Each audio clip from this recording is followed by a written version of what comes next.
Congress leader Rahul Gandhi ने की RJD के शरद यादव से मुलाकात। लगातार बढ़ रही महंगाई और नफरत आमेज हालात पर किया तबादला ख्याल। बीजेपी पर लगाया मुल्क को तोड़ने का इल्जाम। महंगाई के खिलाफ बेंगलुरु में जेडीएस का मुजाहिरा। मजहबी इश्यूज को लेकर एचडी कुमारस्वामी ने हुकूमत को किया खबरदार। कहा, लोग नहीं जागे तो यहां भी होंगे श्रीलंका जैसे हालात। योगी 2.0 सरकार मई में पेश करेगी अपना पहला बजट। तकरीबन 6.5 लाख करोड़ के इस बजट में इंतखाबी मंशूर में किए गए वादों पर रहेगा फोकस। बुजुर्ग खवातीन को योगी हुकूमत का बड़ा तोहफा। रोडवेज बसों में मुफ्त कर सकेंगे सफर। 60 साल से ऊपर वाली खवातीन को मिलेगी स्कीम का फायदा। यूपी में मदरसा तालीम में बड़े बदलाव की तैयारी में योगी हुकूमत। मदरसों में पढ़ाया जाएगा मुजाहिरे आजादी की कहानी का सबक। यूपी में 10वीं के बाद वजीफा पाने वाले तलबा के लिए बायोमेट्रिक अटेंडेंस जरूरी। 2 हफ्ते में जाब्ता होगा नाफिज। बदउनवानी पर लगाम लगाने के लिए उत्तराखंड सरकार की बड़ी पहल। सीएम धामी ने लॉन्च की 1064 वेब ऐप। मुतासरीन कर सकते हैं ऑनलाइन शिकायत। शहीद मंगल पांडे का बलिदान दिवस आज। दिल्ली के सीएम अरविंद केजरीवाल ने ट्वीट करके पेश किया खराज अकीदत। मुल्क भर में 18+ उम्र के लोगों को इतवार से प्राइवेट सेंटर्स पर लगेगी बूस्टर डोज। दोनों डोज के बाद 9 महीने का गैप जरूरी। छत्तीसगढ़ के सीएम भूपेश बघेल का नारायणपुर को तोहफा। 127 करोड़ के तरक्याती कामों की दी सौगात। कहा, रियासत के हर कोने में हो रही है तरक्की।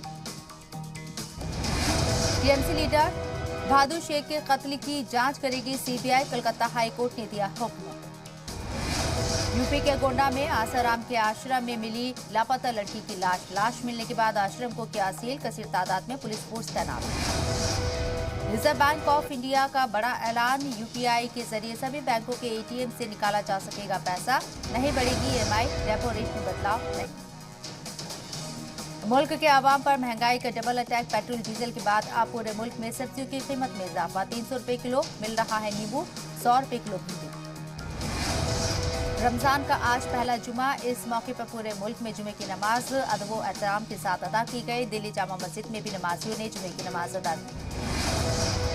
बेंगलुरु में ईमेल से कई स्कूलों में बम होने की खबर दी गई। शहर के 6 स्कूलों में सर्च ऑपरेशन। अब तक किसी भी स्कूल में नहीं मिला बम। इजराइल के तेल अवीव में कई जगह फायरिंग। 2 लोगों की मौत, कई जख्मी। पीएम बेनेट ने बताया दहशतगर्दाना हमला।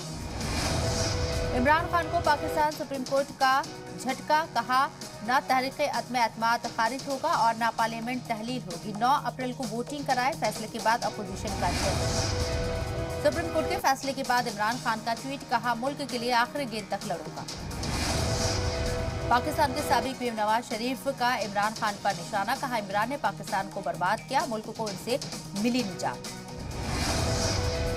सुप्रीम कोर्ट के फैसले पर पाकिस्तान में जश्न। सुप्रीम कोर्ट के फैसले का पोजीशन ने किया इस्तकबाल। बिलावल भुट्टो ने कहा, हम सरकार बनाने जा रहे हैं।